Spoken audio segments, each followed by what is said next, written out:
Mansa Musa, the king who accidentally broke gold. What is wealth?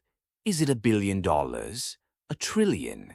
Is it owning a tech company or a fleet of private jets? That's pocket change.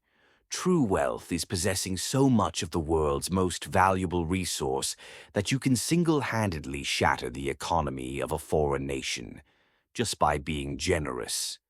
Forget Wall Street, Silicon Valley, or Elon Musk. We're going back to the 14th century, to the heart of West Africa. This is the story of Mansa Musa, the 10th ruler of the Mali Empire, a man whose fortune was so vast, so utterly staggering, that historians today still struggle to put a number on it. They simply call it incomprehensible. In the 1300s, Europe was a mess of wars and plague, but in West Africa, the Mali Empire was the world's superpower. Why? Two words: salt and gold. Mali sat on top of the largest gold deposits the world had ever known. We're talking about more than half of the entire Old World supply. And Mansa Musa wasn't just the king. He was the sole shareholder. Every nugget of gold pulled from the legendary mines of Bambuk and Bur was, in effect, his. He inherited this kingdom in 1280, a realm of immense power and prosperity. But the world didn't truly know the scale of his wealth until he decided to take a trip. In 1324, Musa, a devout Muslim, embarked on the Hajj, the pilgrimage to Mecca. But this wasn't your average spiritual journey. This was a statement. Imagine this procession snaking its way across the Sahara.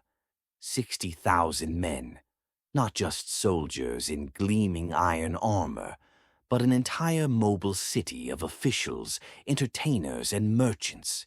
12,000 slaves, each one carrying a 4-pound bar of pure gold, and leading them 80 to 100 camels, each loaded with up to 300 pounds of glittering gold dust.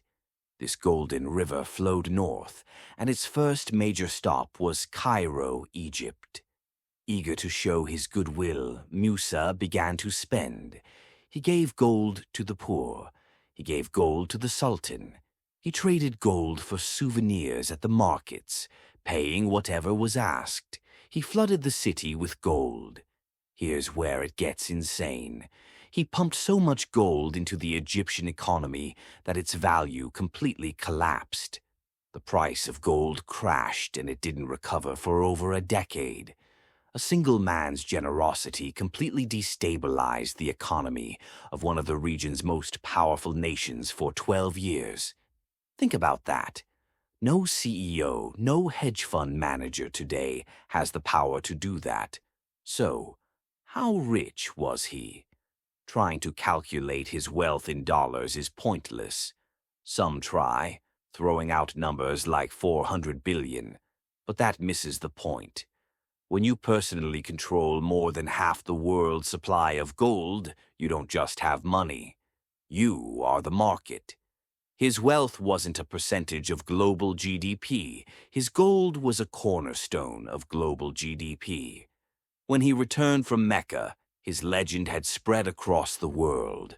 For the first time, European cartographers began to draw the Kingdom of Mali on their maps, often depicting its king, Mansa Musa, sitting on a golden throne, holding a golden scepter and a massive golden nugget. He had literally put his empire on the map. He used his wealth to build his kingdom.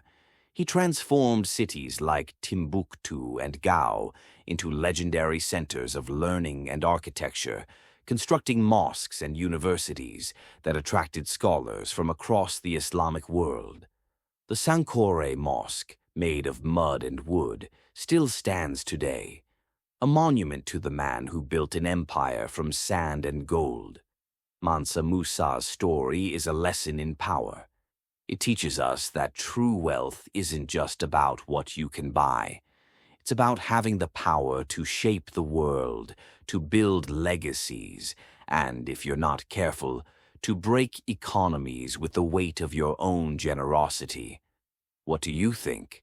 Who from the modern world even comes close to this level of economic dominance?